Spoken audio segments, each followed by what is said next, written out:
to welcome Dave Meltzer from the Wrestling Observer newsletter to our book club chat. We read the 1997 Wrestling Observer Yearbook. Dave, I guess I want to open by how did the idea come to put all of these observers into a book? And did you go to the publisher, or did they come to you? Like, how did the idea come about? The guys from Inside the Ropes just called me, and I know all of them, and they just kind of made the suggestion, and it was basically their idea. I mean, I tweaked some ideas, and I picked the year, but it was basically their idea. They wanted to get into publishing books, and so I mean, the idea of doing a book like this has been talked about for years and years and years. A bunch of people have talked to me about doing it on my own or with other people. And I just hadn't, it's not like I always thought it was a good idea, just didn't think about, pursuing it at that point. And now they were willing to do a lot of the work involved in it. So I thought that, yeah, I mean, if you want to do that, we can do that. So we're going to do as many as people buy, essentially, like when it's not worth it anymore, we won't do anymore. But the first one was a big success so far. I made more money on the first book than I made on all my other books, not combined, but all my other books that I wrote in like the first week. So it was a pretty big success, the first one.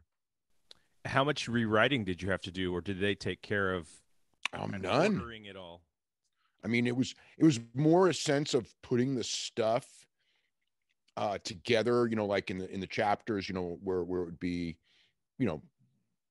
the different stories from different dates in there, but there was no rewriting at all. And then the decision to go, obviously 97 was was the right decision for that one. But the second one, and we're not going to talk about the second one here, but what was the reason to go to 1993? I just thought that it was the beginning of it was a weird year because it was like the WWF and WCW were so down, but you had a bunch of new things starting. Pancras, UFC, ECW started that year. K1 started that year.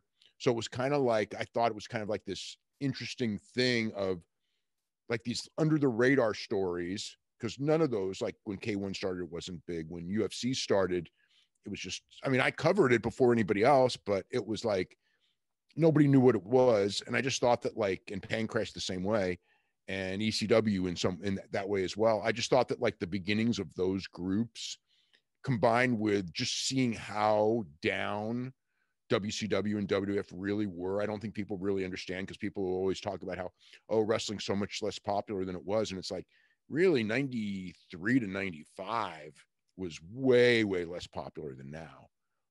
It's different. I mean, yeah, more people watched on television, but as far as like, but that's because television's a different world. I mean, the business in 93 to 95 was in a freaking depression.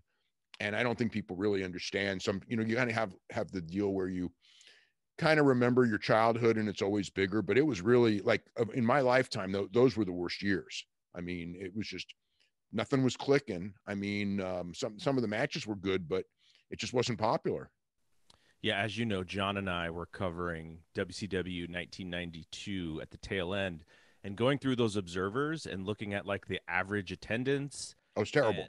Yeah, and all the popularity of things, like it was really, really bad. And I guess when how old am I? I'm like 16. I don't realize. I know that no Hogan in WWF means something. I know that no Flair in WCW means something, but I guess I didn't realize how quickly the drop off happened. It just I mean, it just seemed like wrestling was sort of popular and then boom, not popular at all. Yeah, I mean, the one thing is, and it's so different now, is when you would go to a city once a month, you kind of would get a gauge immediately on what is and isn't working. So when, like with ratings, they slide much slower.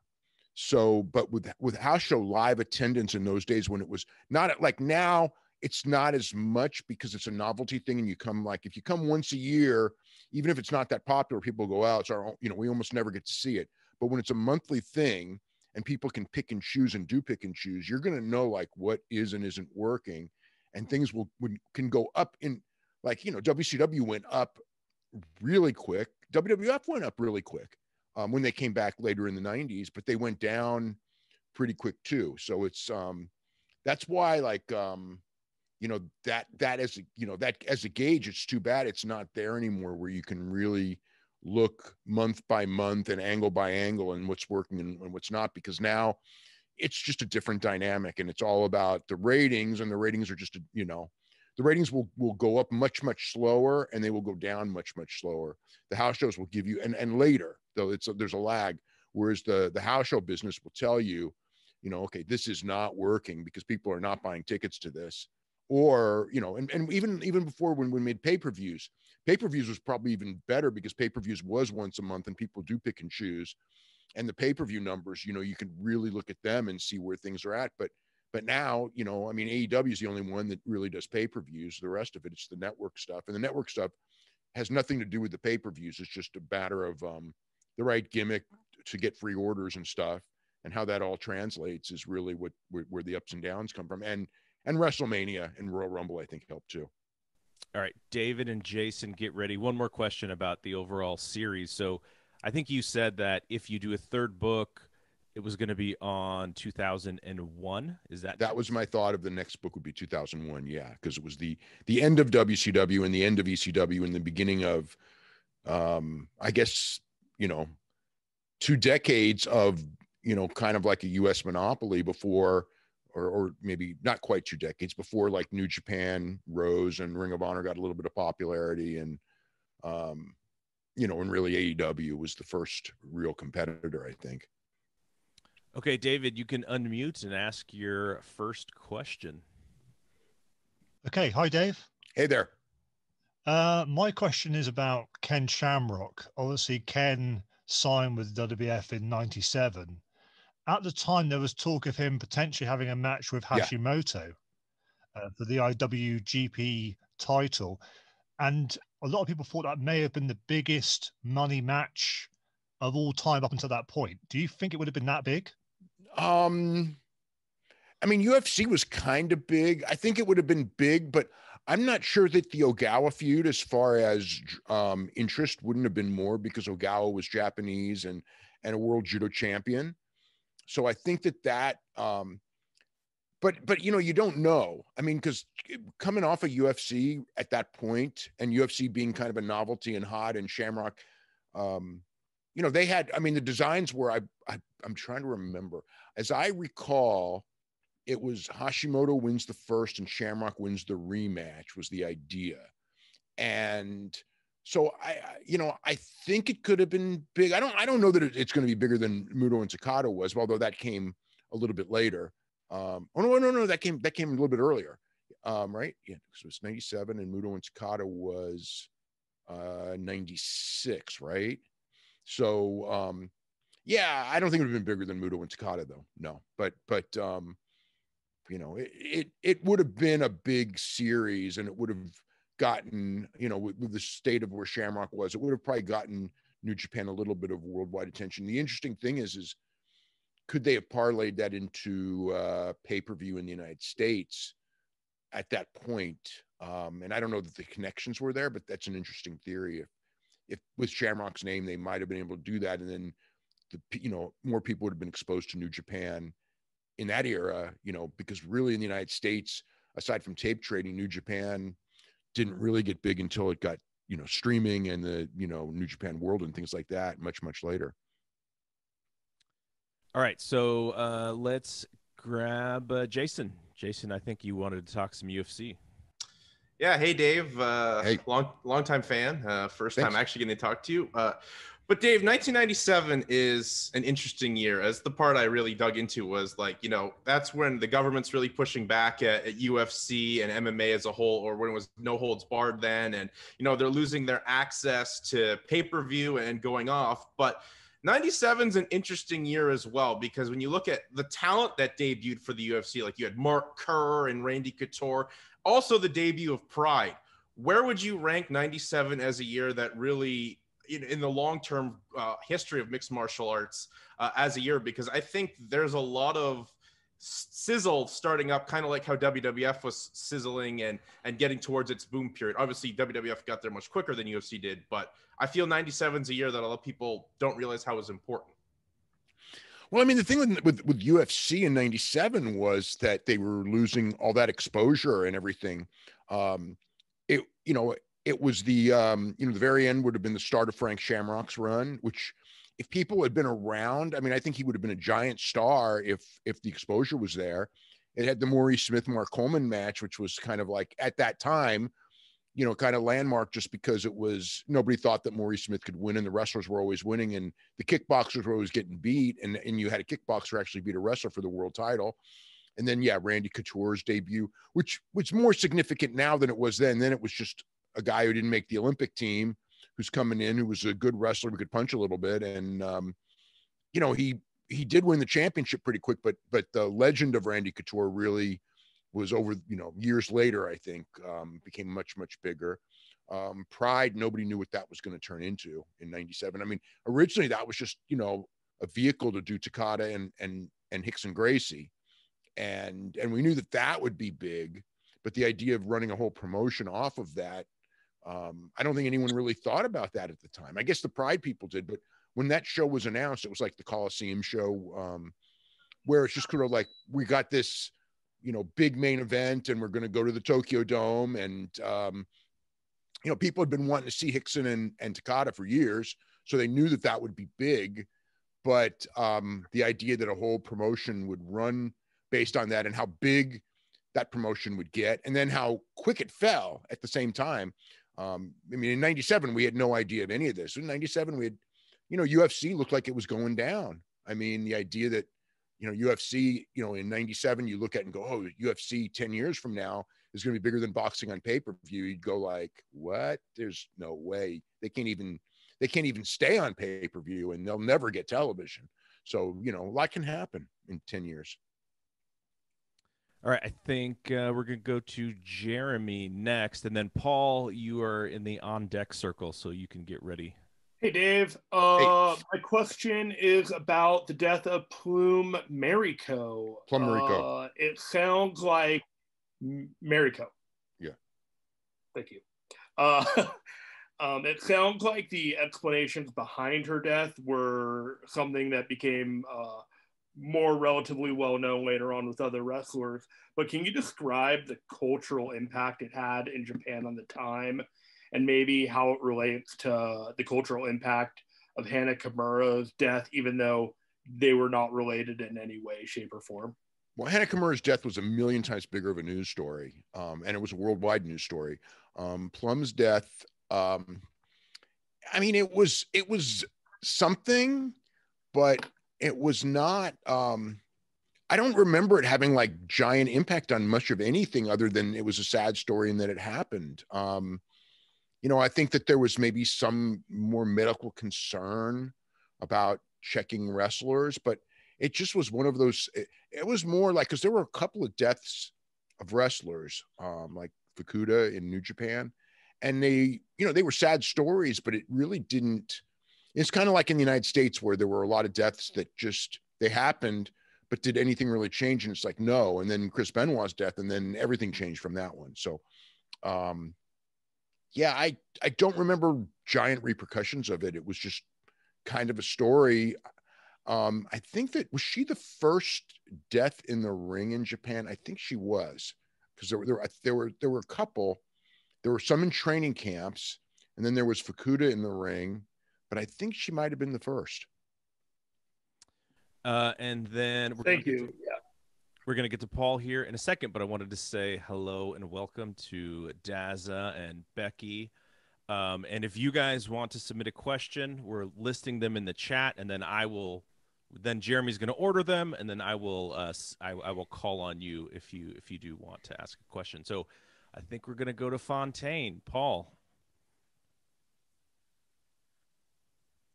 Hang on. Hey, Dave. Hey, how are you? I'm good. Thanks for doing this. So it's a question I've been wanting to ask you for a while, and it's tangentially related to 1997. So I noticed in the Observer that Nakanishi returned from excursion at the beginning of 97 and kind of started to get a big push, winning the tag team titles in May. And I just recently watched the 1996 Tokyo Dome. I've been doing a lot of old Japanese wrestling watching, and I saw Nagata, and like, I mean, to me, like, Nagata from day one was ready, and like 96, I mean, he was a star on that show. And then I just kind of wondered why they decided at that time to give the monster push to Nakanishi and just kind of kept Nagata on the back burner, and even a couple of years later had him win the G1. And whether or not you think that the kind of the lull that they had in the early 2000s, even into the 2010s, would have been different if they would have gone with Nagata instead of Nakanishi. Well, the problem with Nagata was that as soon as he was really getting his push, they did the Crow Cop thing, and that devastated him for a long time. It was the wrong thing at the wrong time. At the time, like, if you did that now, first of all, you wouldn't do it now. I mean, it wouldn't be done. But even if you did, people would just kind of understand, well, it's a pro wrestler doing mixed martial arts. But then, you know, the New Japan thing was like they're the toughest fighters. And for him to get humiliated like that, they felt they couldn't go with him. And this was when Nagata was really at his peak of working.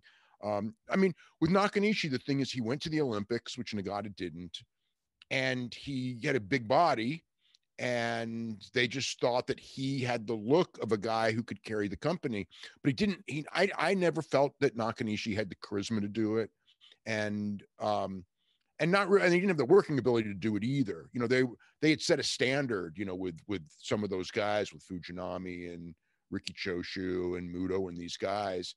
And then Nakanishi comes in, and yeah, he's got the pedigree and the body, and he's a good looking guy when he's young. But, and I think that those were all the reasons that he got the shot above Nagata. Even though Nagata, when you watched his matches, he was so much better. I mean, yeah, you know, Nagata is really one of the most underrated wrestlers of all time as far as work goes.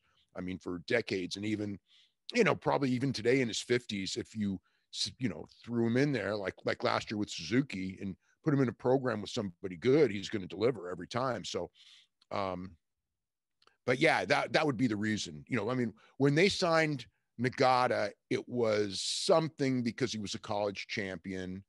But when they signed Nakanishi, I mean, he was going to be the guy. You know, I mean, I remember when they signed him and they brought him in that tag team tournament long before he was ready, because I think there was an injury to somebody and he was a late replacement.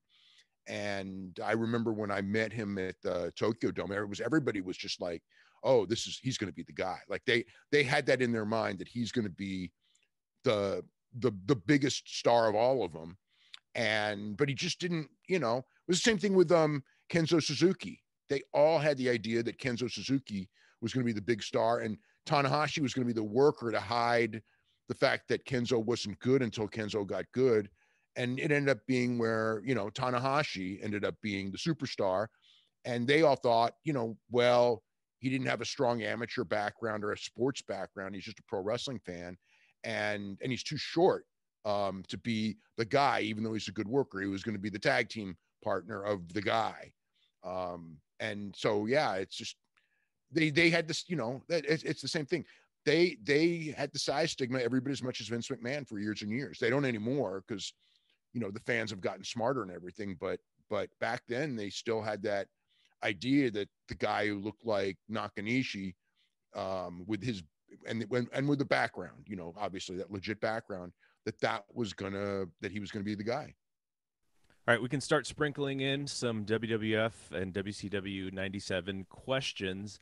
I guess I'll go first, and this probably is going to be a longer answer, but so John and I are now watching 97 Raw, and we are in January, and I guess the question is the decision Shawn over Brett. I know there's an age difference. There's about an 8-year age difference, though Brett does not look old. I know Brett used his leverage against Vince to get a really good contract, played WCW against Vince, and as we know today, Vince still does not like when that happens.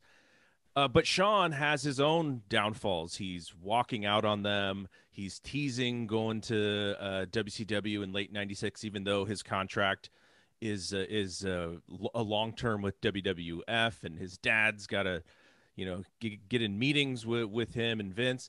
So ultimately, what do you think is like the main one or two reasons why Vince decides that Shawn is going to be the guy and not Brett? It always was.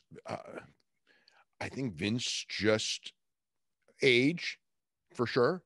I mean, Vince was still in that mentality where when the guy hits 40, it's like he's done.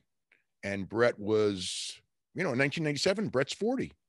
So, and Shawn's not. So I think that is some of it. I think that he probably saw Shawn as more charismatic of the two and more flashy of a worker. Maybe like just, you could argue work style. I mean, it's pretty much a preference of work. They were both awesome wrestlers. I mean, Shawn was harder to deal with, but I think Vince got a kick out of that. Trying to tame the guy, because Vince saw himself in Shawn, or I think Shawn represented a lot of what Vince wishes that he was. You know what I mean? Like the guy that all the girls liked, you know what I mean? And the rebel, and the guy who would push back when everybody else would like not push back with Vince. Everybody else was scared, and Shawn, with his buddies, but Shawn just said what he thought. And I think Vince kind of got a kick out of that. But yeah, in the end, I think it really came down to maybe a little bit of favoring Shawn's work, but a lot to do with, oh my God, Brett's 40. We need the new star. And Shawn, at that point, even though he was a smaller guy, I think Shawn was just the obvious choice, because I just think Vince really saw something in Shawn, and I mean, he should have, I mean, the guy did have that upside. I mean, he was just very, very immature in 97, and it led to pretty much everything that happened, honestly, was that. All right, Steve, get ready to ask your first question, but I have one small follow-up, which is Brett changes the pay structure with that contract, that long deal, and Shawn's contract is not as lengthy or has as much money on it. Do you think that was anything? Vince kind of sets a precedent by signing Brett to this deal, and Shawn is kind of the worker bee with his contract. Was any of that related, do you think? Everything. Yeah. I think that Shawn resented. I think Shawn, and perhaps Undertaker as well, although Undertaker never really complained about it, but I would always hear, like, oh, Shawn and Undertaker are making half of what Brett is, and they think they're as big as stars as Brett. So that's going to lead to problems. And I think that's one of the reasons why, in the end, I mean, there's a lot of reasons why the Vince Brett stuff happened. But I mean, as far as Brett leaving, it's almost like, well, now you can't say that somebody's making twice what you are. You're the highest paid guy. And, I'm not saying, I don't even know that was a big part of it, but I absolutely heard about it like that way. So I think that was some of it. And then Shawn used to like needle Brett, because Vince would, when Brett was champion, if you remember, they had Shawn headline some of the pay-per-views, and Brett worked the semis, even though Shawn was not the champion. And also Shawn would work the easy schedule and Brett would work every night. And that was part of the thing with Shawn when he would complain. It's like, well, you've got the easy schedule, the easier schedule. I mean, you're working some house shows. Brett's working every house show. So, you have your advantages over him too. So, which that's why it sort of surprised me that but with Shawn in 97, when they went with Shawn, by the time they went with Shawn, Vince already knew the guy was Austin. I mean, he knew it was Austin. I'm thinking by maybe a little bit after the Owen Hart match, maybe before, but he knew Austin by early 97, and certainly after, leading into the WrestleMania, I think he knew Austin was going to be one of the top guys and all that. But I mean, as far as being the guy, he definitely knew.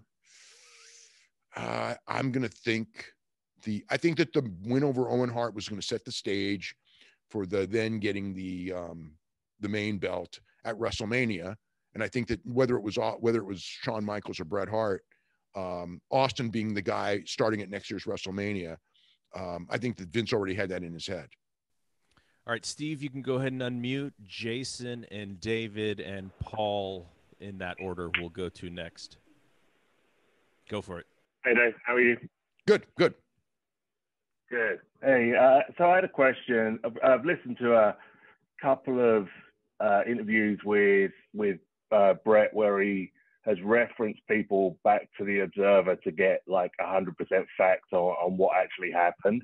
And you've mentioned before that you didn't have much of a relationship with Brett before that. So I was just interested in, I'd imagine Brett could have chose a couple of different people to do that. So what the relationship was like with Brett from there, and then do you think that had any effect on how you were viewed as a source or as a reporter with some of the other guys?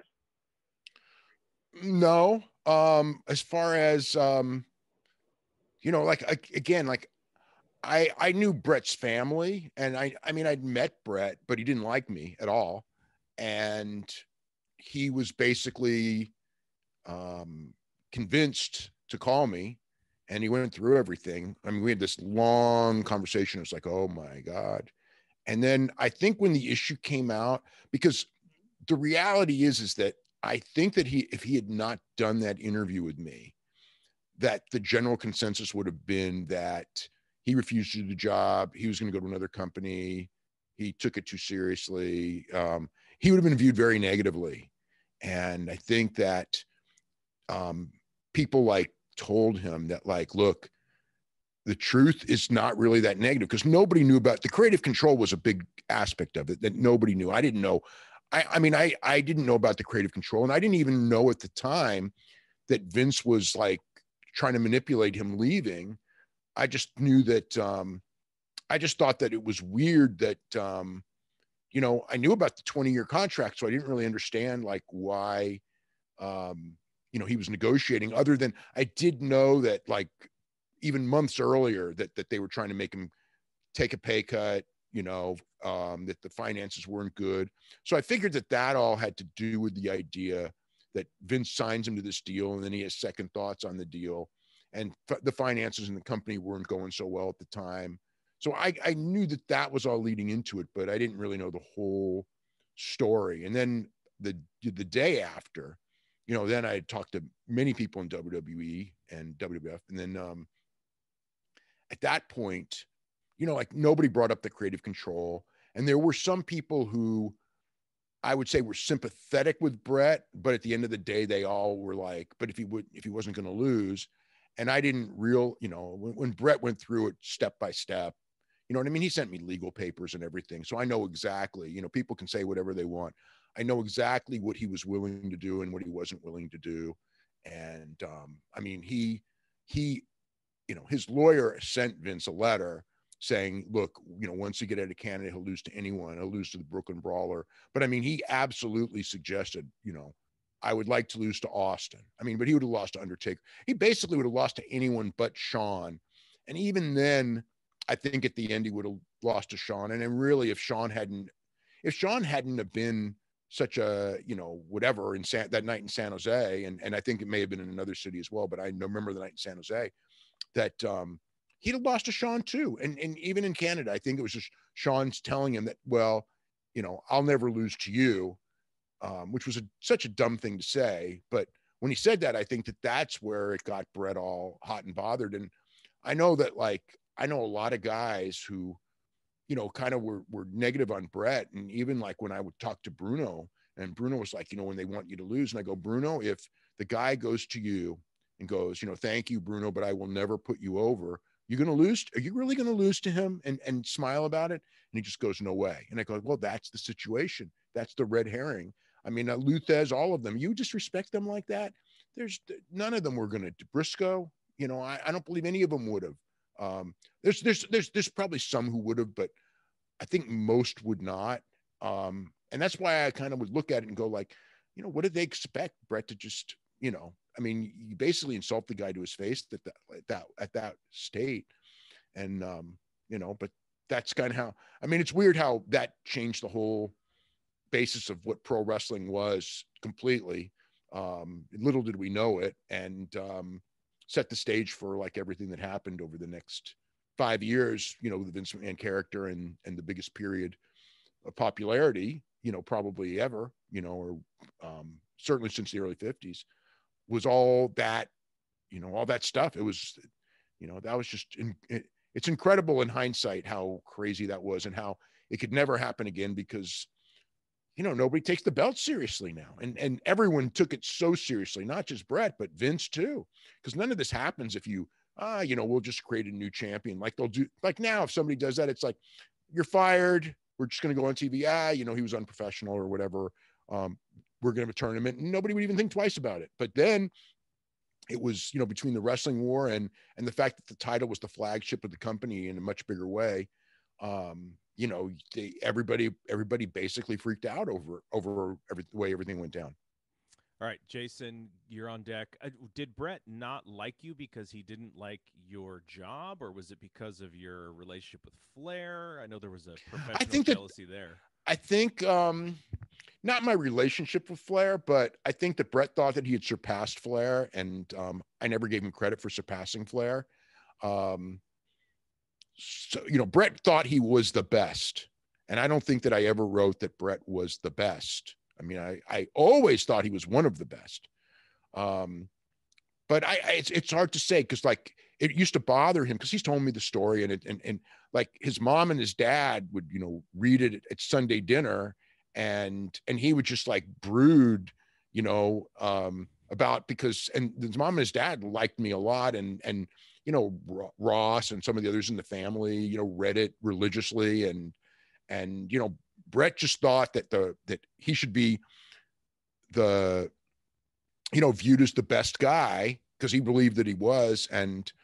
But, you know, I don't know if there was that I don't, it's really hard to say. I mean, I, you know, what the reason was. I mean, we had met in the 80s. And he actually got in a little bit of trouble over that because Patterson saw us sitting at the same table and we, you know, got along really good. But then I remember at the 90s, after the Royal Rumble in Sacramento, I was talking to some guys and then I ended up talking to Stu and Helen and Brett came up and saw me and just walked off, you know, and, you know, we've talked, you know, so, but yeah, no, he didn't like me, but, he was, you know, he was very much talked into calling me in the sense of he did not want to do it. But I think in some ways it probably, I mean, it was the best thing for him because I just don't know that story would have come out, you know, with the creative control aspect and all the things and basically his side of it. And it would just sort of been, you know, Brett refused to lose and he was going to go to Memphis and carry the belt with him. And Vince had no choice. And, you know, he refused to lose in the dressing room that night. And everybody would be very sympathetic to Vince with that story, you know, and, you know, again, I mean, the crazy thing was the tape that Brett was wired. So I heard the whole conversation with Brett and Vince. And at no point in the conversation does Vince ever ask Brett to lose the match because they'd already established, you know, this is what Brett would do and whatever. And it was just like, you know, Brett, you're going to win by DQ. And then, you know, we'll go to Springfield and you know, they'll lose it. We'll figure out a way to lose it there.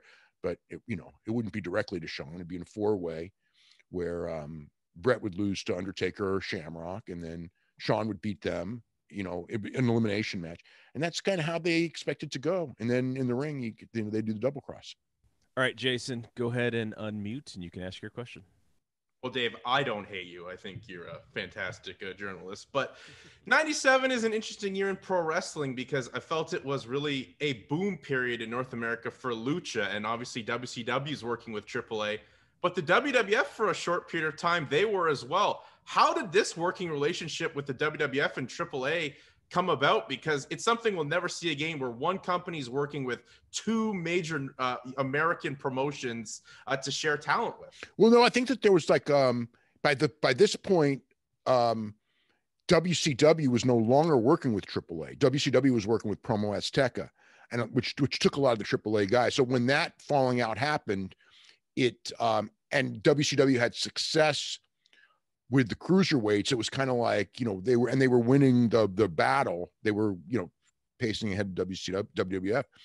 I think that what happened was Vince and his guys were just like, oh, we gotta do what they did. So let's go to AAA. And so AAA and WCW aren't working together anymore because Conan and Pena had the big falling out. So that's, I think, what happened there. and I don't think WWF ever had a concept, or nor WCW, to be fair, ever had a concept of what to do or how to do it using the Mexicans. I think they just WCW just brought him in to have talent. And when Mysterio got over, and then some of these guys got over, and they were doing these long nitros, it was kind of like, wow, we can throw this stuff out there that WWF isn't doing. And then with WWF, it's kind of like, well, WCW's had success, so I guess people like it. So we got to figure out, we got to bring these guys in with no concept how to get any of them over. I mean, it was like the funniest one was with the minis, because I think that they debuted, I think WCW had the minis, and then like 2 weeks later, WWE had the minis, and neither had a concept of what they were going to do. They just knew that the minis were over in Mexico, and midget wrestling was once popular in the United States. And they, they brought guys in, but with no idea how to push them, and it didn't really make a big difference. All right, David, you are back up, and Kevin, you can you're in the on deck circle, so just get ready. Go for it, David. Okay, Dave. The sort of subtitle of this book is "The Last Time the WWF Was Number 2." I just wondered how different you think '97 would have been had the curtain call not happened in '96. Triple H was, I think, going to win the King of the Ring that year. They go with Austin instead. It wasn't like Austin was shot right to the main event straight away, the way that, Owen and Mabel had been in the years prior after winning the King of the Ring. But do you think the promo he cut after winning, obviously Austin 316 was born that night. I know it's a hypothetical question, but obviously if that never happened, do you think 97 would have been as big without Steve Austin getting as big as he was? Would Triple H been able to have been? No. But obviously, it wouldn't have been as big as Steve Austin. No. But would it have been? No, and he wasn't ready to be that big at that point in time. Everything plays a part in everything. I mean, you pull, like I said, you pull the Montreal thing out, and the entire history of the business goes different. You change it. Steve Austin doesn't win King of the Ring, and he doesn't cut that promo, which he wouldn't have if it wasn't for the fact that it was Jake, because that was the reason for the promo. He's probably not wrestling Jake anytime later. That was just like a fluke of, we'll beat Jake in the finals. So that's not happening. Let's say they go with Austin to win King of the Ring the next year. Does Austin after that, does he get the match with Brett at the Garden, which was the catalyst? And, but let's face it, the Mania match was never supposed to happen. It's supposed to be Brett and Shawn. So if Brett and Shawn have that match at Mania and Austin's just on the undercard with Davey Boy Smith, you don't have that great Austin match. And I always thought that match was really the catalyst more than anything of Austin being the promo was a big deal and made him a star, but it was that match and that picture of him not submitting with the blood down his face and everything that catapulted him to me to be like the guy who was ready to be the guy. So every one of those things plays a part, every single thing that happens, changes the business. What if Ted Turner had said, when Eric Bischoff goes, the reason we're losing in ratings is because they're in prime time. And Ted Turner just goes, well, do better, instead of like, okay, you got 2 hours on Monday night, just like them. Now you don't got that excuse. So, and that changed all of these things. What if Vince doesn't tell Brett Hogan to lose to Brett and he stays? What if, Zahorian never gets indicted? There's all of these things that happened that have such great ramifications on everything. And everything with no Austin, everything's different. With no Austin, there's no way that the business ends up anywhere close to as big. And The Rock benefited from coming during that period when Austin was hot. And Rock was going to be a big star no matter what, but would he be a star at the level that he was without Austin? No way. Maybe, I don't know. I think WCW was going to self-destruct anyway, but they self-destructed because WWF was passing him and Eric couldn't handle it. And everybody just was this free-falling snowball, that whatever. But it all, there's a, you know, every single thing happens, causes this reaction and that reaction. And yes, Triple H wins King of the Ring. Austin doesn't do that promo. Maybe Austin gets stuck in the mid card for a year and never breaks out. I think he would have, because he was good enough to where he would have gotten to a certain level.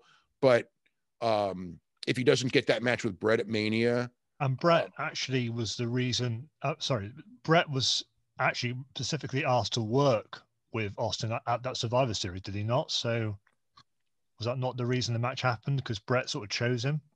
I mean, that was the storyline, but it kind of was. I mean, I think Brett saw that he was a really good wrestler and wanted to, you know, he wanted to go in there and have a great match. And the guy was over, but you know, if Austin was reasonably over, I think Brett chooses him with or without that promo and without that King of the Ring. But would Austin have been as over without it? Probably no.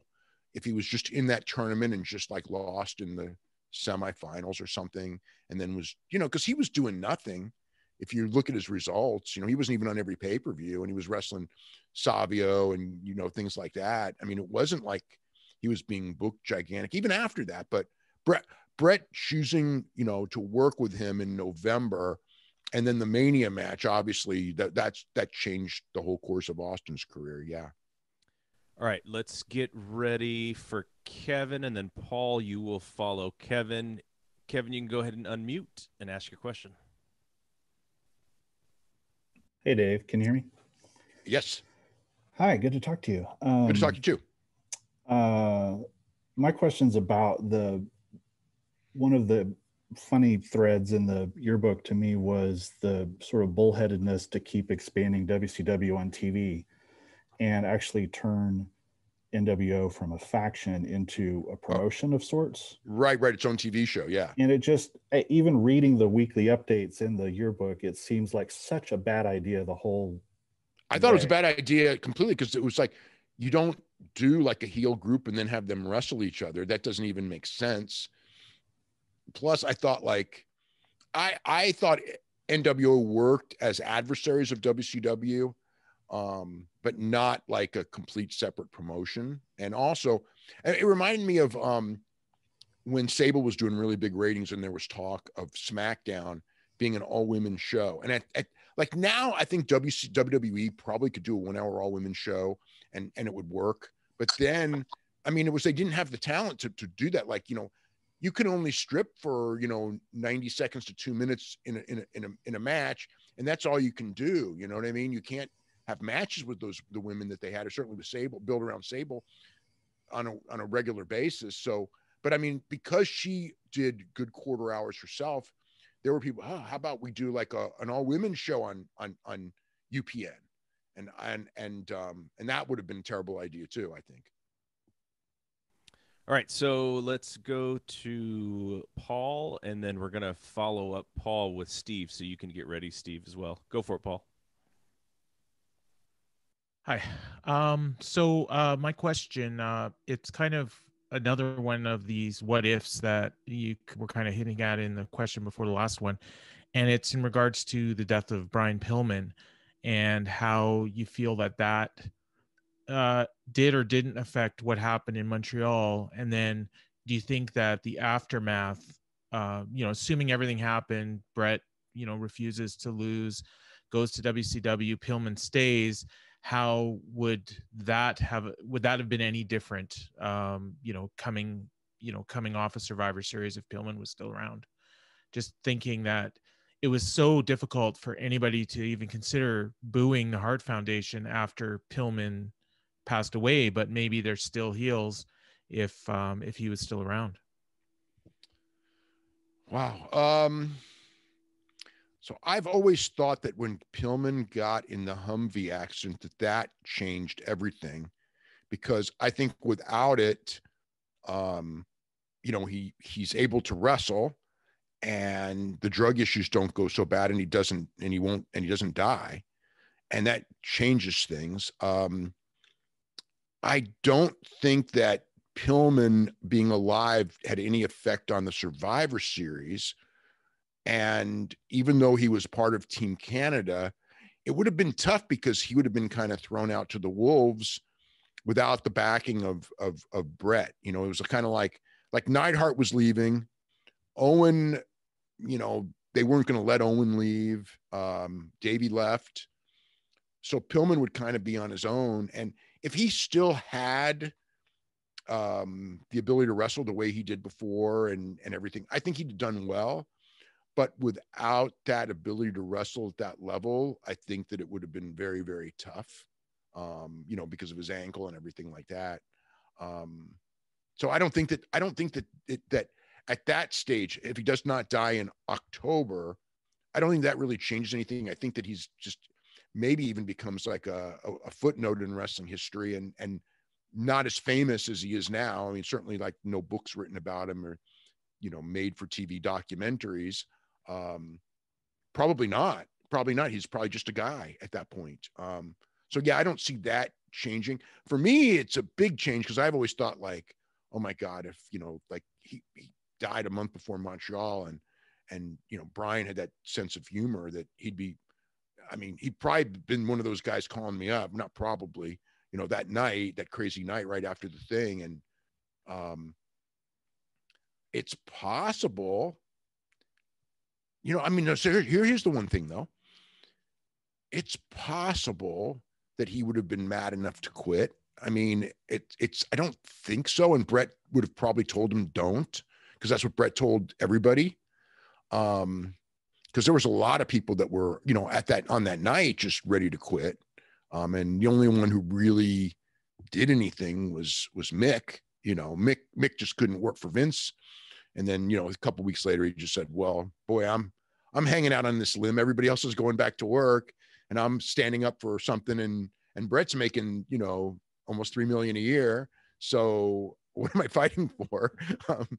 But Pillman, yeah, I don't think that that aspect changes things. But if there's no Humvee wreck, he never goes to WWF. He stays in WCW. So at that point, that doesn't affect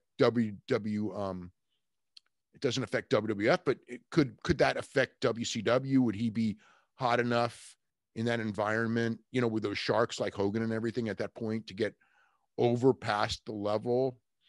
You know, that's an interesting one because he was pretty smart, but nobody was getting over. I mean, even Bill Goldberg couldn't get over past Hogan. I mean, that was one of the reasons why Goldberg, I don't think, you know, people don't remember it that way, but Goldberg, one of the reasons I think that he started to cool off was because he was champion, but the whole company was still revolving around Hogan. So it was kind of like nothing really changed.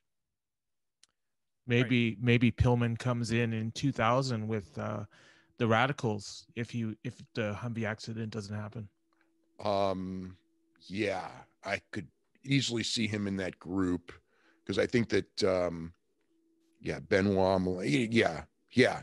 And at that point, he comes in, and then you know, all those guys in WWF go, you know, doesn't, you know, with Eddie Guerrero, he doesn't know how to work, and then we'd have to go through that thing again, like with Benoit. And no, I don't think anyone actually said that about Eddie and Benoit. I think they said that Benoit could be carried, and they didn't see Eddie as a top guy. And then Saturn never really made it in WWF, and Malenko, they didn't know what to make of him either. All right, so now we can go to Steve, and then we'll follow up with Jeremy, and then back to you, Paul, if you want to add that next question. But Steve, go ahead, and you can unmute. Yeah, thanks, Garrett. Dave, that whole racial angle with Nation of Domination, Hearts, DX.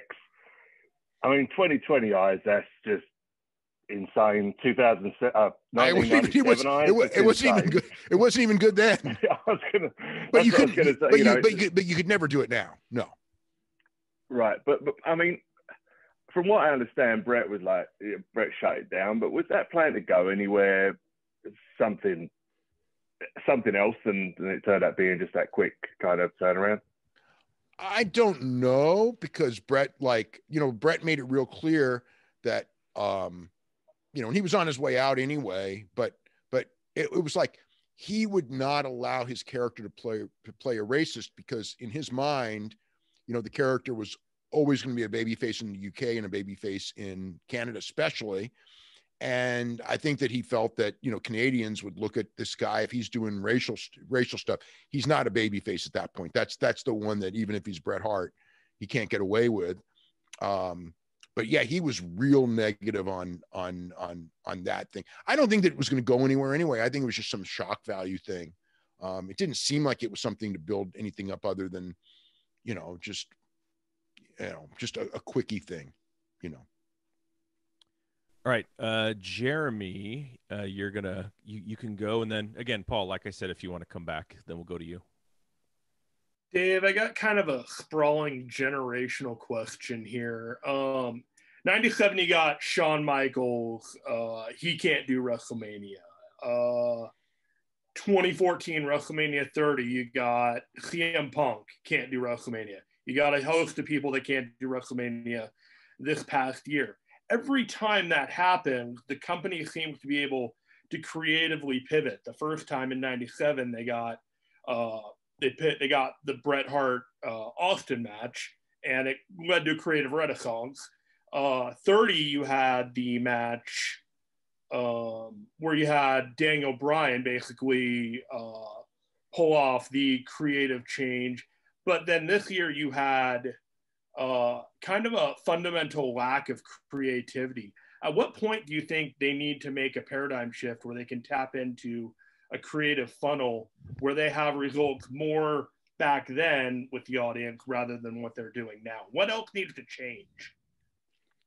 Oh, man, I don't know. At the end of the day, it's Vince. And I just think Vince's lack of being able to focus on week by week storylines and always wanting to change things dooms everything. Because it's like, yeah, like here we are in mid-January. I should know the whole WrestleMania card. And and even not even from being told it, just from watching the TV, I should be able to figure it out. And it's like the only match that I know of is Edge and Orton. And there's nothing on TV leading to that. It's just that, I know that's when Edge gets healthy, and, that's the match that they had talked about. And that may even change too. But yeah, I mean, I look at the Daniel Bryan thing on Friday, and I just go like, this doesn't really make sense. And then Goldberg at Royal Rumble doesn't make any sense at all, because I suppose you could do it at Mania, although people would get mad about that too. But I guess they could go with Drew and The Fiend at Mania this year, just because The Fiend and Drew haven't crossed paths yet, even though a month ago their idea was The Fiend was a babyface. So God only knows. But it's like, but nobody knows that. And then, yeah, I mean, no, WWF booking right now, WWE booking is like it's bad. It's just bad. Like it feels like their backs need to be against the wall for them to be able to come out with their best stuff. But why don't you feel like Vince, their backs are up against the wall now? They're too far ahead and they don't see the future. And also, Vince is 75 years old. And there's a big difference when you're 75 and when you're 60. And with Vince especially. So I think that's really it. It's just, and Vince knows that too, because Vince was actually in a conversation where he kind of admitted that, but he's still running creative. And then I don't know where do you go, because it's like the heir apparent is Paul Levesque. And I mean, I know Paul Levesque is smart, but I mean, like at the same time, I look at NXT numbers and it's like, they are so bad under the age of 50 that it's almost like that. I mean, again, he would do something different with the main roster than he does with NXT to a degree, but it's like, wouldn't you, if you're a manager of a AAA team and the AAA team's getting destroyed and the old manager's gotten old and you need a new manager, you probably would go out of the system to get a manager as opposed to bring up the AAA manager who's, like getting, with a terrible record. And that's how I kind of look at it. It's like, I know Triple H is the heir apparent. I know that he won't do anything stupid. He won't, but I look at the NXT ratings and I go like, it's not even the ratings. It's the makeup of the ratings. And I look at that and it's just like, God damn, you know, especially like 12 to 34, which is the age group that you need to be going for. They do not appeal to that age group. And this is the guy you want running it. And it's like, it's a red flag there. But then, you know, who else? What? Bruce Pritchard, who, you know, whatever. And then Heyman, they gave up on. And it's like, wrestling has not done a good job. I almost think that like there's just, and I'll you know, like just some guy in the system. I mean, you know, I'll throw out like, and I'm not recommending a guy, but even like some guy like Steve Corino has been around for 100 years and he's in the system, or somebody like that, and just go, you know, hey, you know, you're whatever, 45 years old or whatever. You've been around, let's just go for it. You know, I mean, you know, but they don't, you know, but I would just think that like when Vince went to the idea he's going to go and bring in new blood to help him, he went with Eric Bischoff, which we all knew was going to be a flop, but the day it happened. And then he went with Heyman, which, you know, had its pluses and its minuses for sure. And, you know, ended up, you know, I mean, Heyman's big thing is like, give me 18 months to get all my new guys over. And then, you know, long before 18 months, it's just like, you know, him and Vince had the falling out and you're out, you know, so whatever. We'll get to you in a second, Paul. I had a follow-up to what you were saying. If Vince, if at some point in the future, you know, Vince all of a sudden can't do the job, is it the board of directors role to pick a successor? Like if he can't make that choice. I would think so, but no one's ever going to go against Vince. Unless, what if he got sick and he couldn't? If he got sick, they would probably go with whoever Vince said, you know, right, to replace him. Whoever he wants is he must have a list somewhere. Yeah, I think it's Levesque. You know, I mean, I think that's what that's the guy he's taught and that's the guy he's groomed. So he's the second in command. Do you think that hurts Shane's feelings a lot? Probably, wouldn't you think? Yeah. You know, because Shane loves wrestling and Shane wants to be involved. But yeah, you know, I mean, Shane hasn't had a part in the company in years and years and years and years. I mean, other than as a performer. I mean, no, you know, I mean, I'm sure he's had some input here and there, but I mean, as far as official officer of the company, he hasn't had that role in a long, long time. And now, like when he left, you know, to form those businesses in China and everything, you know, that's long gone. I mean, so it's like for years they could have brought him back and they never did. So what does that tell you? Yeah. All right. So we're going to wrap. We have probably about 4 questions left. We'll wrap up. We've hit the hour mark. Thanks again, Dave, for hanging out with us. Paul, go for it. Hi. Okay. So I've watched the 1997 WCW and WWF's back at least twice in the last decade, and about to do a third time following along with Garrett and John. And also one of those times I read every single word of the Observer during the time as I was watching. And obviously with the benefit of hindsight, when you read back everything that happened from Survivor Series 96 to Survivor Series 97, there are so many things that happened along the way that if I was but if I was going to directly, if I'm Vince McMahon and I decided a year ahead, I'm going to screw Brett in 97 and this is how I'm going to do it.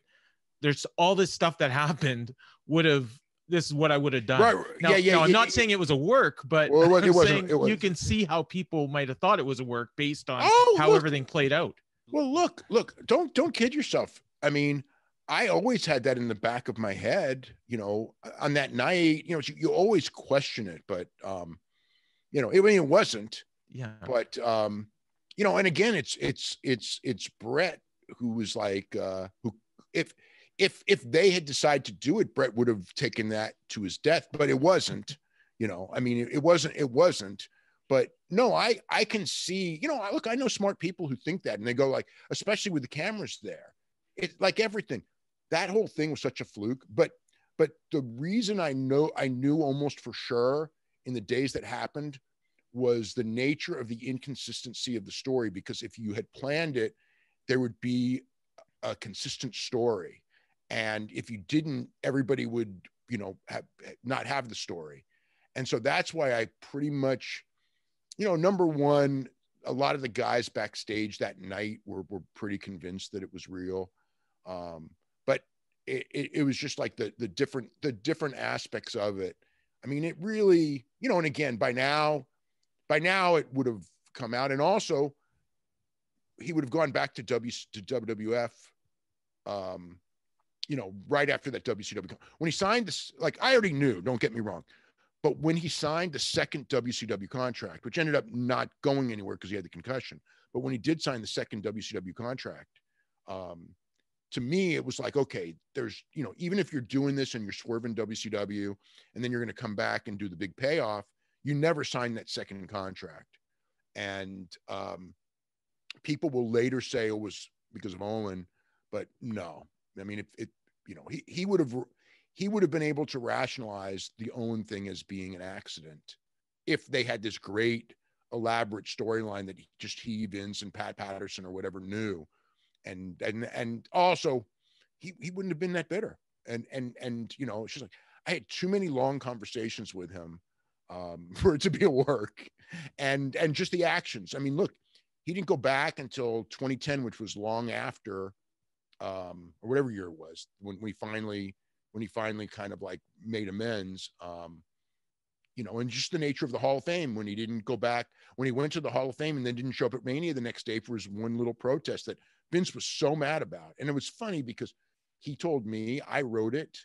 I know he told the people in WWF. And then the day of, when he went home, Vince is just furious. And it's like, you knew it, you've been told over and over again, but I think he just thought that I could, that I could, because I want him there the next day, that he's going to come. And it was like, that was his last little protest. Like, he had always told me, even when he was the maddest he was at Vince, he always told me, I will go back for the Hall of Fame. Now, he also told me he would never go back to wrestle, and he eventually did. But he always told me, like, from the first year, it's like, I will go back for the Hall of Fame because I earned it and I deserve it. And so when they asked him, he did. The DVD was, when he went back for the DVD, that was because of, he didn't want an Ultimate Warrior DVD, and that was his way of protecting it, because they were going to do, like the death of Bret Hart and this horrible DVD on him. And it was just like, look, I'll work with that.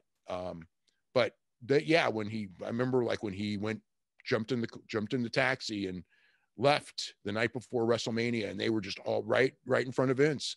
And it was just like, that was I think that was like his way of going, like, I didn't, I'm back. But I it's like, but all isn't well and good, and I haven't forgotten either. All right, David has an ECW question, and then we'll go back to Jeremy for one, and then I'll sort of wrap it up. Go for it, David. Okay, so Dave, basically 97 is a big year for ECW. They get their first pay-per-view, barely legal that year. And of course, they were on WWF Raw a lot during that time as well. Obviously, that storyline ended up fizzling out a little bit. Do you think the general feeling backstage among the WWF wrestlers, was they resented having the ECW guys on TV? I think it was mixed, because some saw them as minor leaguers. But I think at the end of the day, it was business. What was bad was, like, they kept it from a lot of the guys in some of the angles. Like, the guys didn't know. In Philadelphia, like, almost nobody was told ahead of time. So when they came out, some of those wrestlers thought, oh my God, they're like invading our show. And that's what Vince and Paul wanted. They both wanted to manipulate, like, the ECW guys knew, but the WWF guys did not know. And they wanted them to have a natural reaction, which is kind of uncool. It's kind of like when Ring of Honor did that thing with Tama Tonga and Tangaloa with Enzo, and they had no idea it was coming. It's kind of like, it's pretty unprofessional. And I remember TNA did that because Scott Hall complained that, like, Abyss was leaving, and he really was leaving at one point. He was about to go to WWF, and then he had, a change of mind, and he decided to come back. And so he does a run-in on a TNA show when everybody thinks he's gone, and Scott Hall's in the ring, And Scott Hall's just furious, like, you didn't tell me I'm in the ring, you know, but they wanted it to be this just giant secret, which is always, you know, but yeah, that was one of, you know, that could have been weird, because what if those guys like started to fight like for real? And that could have happened. And I think that Vince and Paul might have actually wanted it to happen, because then it's real. You know what I mean? So, but that is what they wanted. Yeah. But yeah, so the nature of them coming in, they didn't know. And then when it happened, I think it's okay. It's business. But I'm sure some guys didn't like it. And then others probably thought like, look, we need an angle, and that's an angle. All right, Jeremy, did you have a second to last question? Yeah, an easy one to wrap up on my end. Who was Austin supposed to face if it wasn't going to be Brett originally? Davey Boy. There you go. Yep. What was the weird stuff with they may have discussed it, but I'm watching January. But Austin will come out and he'll attack Davey Boy, and Owen will turn and not see it like every single time. Do you know what that story was going to be? I don't know. Probably, maybe a way to split up Owen and Davey, probably, right? They were building towards that. I think Davey Boy eliminated Owen at the 97 Rumble. Yeah. He was pissed. And then they had a really fun match with Furnace and LaFawn on the next night. So I think they saw Davey as a baby face, with the idea that he's big in the UK market. So let's go with him as a baby face and break him off of the Hart Foundation, who were going to be heels. So I think that was maybe where they were going. And then maybe at the time, and even at that time, maybe the idea of the Hart Foundation wasn't, it was there. They were doing it. So yeah, I think that's probably what it was. Because they also did that match in, was it in Germany with Owen and Davey? That was an incredible match. Yeah. And yeah. And then, because I always thought that, the idea is Davey to be, because Davey was really, because of the European market, he really was the natural babyface in a lot of ways. And I think that, I think their mentality of the Hart Foundation was to be heels, even though Brett's idea was to be only heels in the United States, which nobody believed was a good idea. But because Brett had so much stroke, they went with it. And then it ended up, I think even like the biggest detractors of the idea kind of said like, wow, this really was a good idea.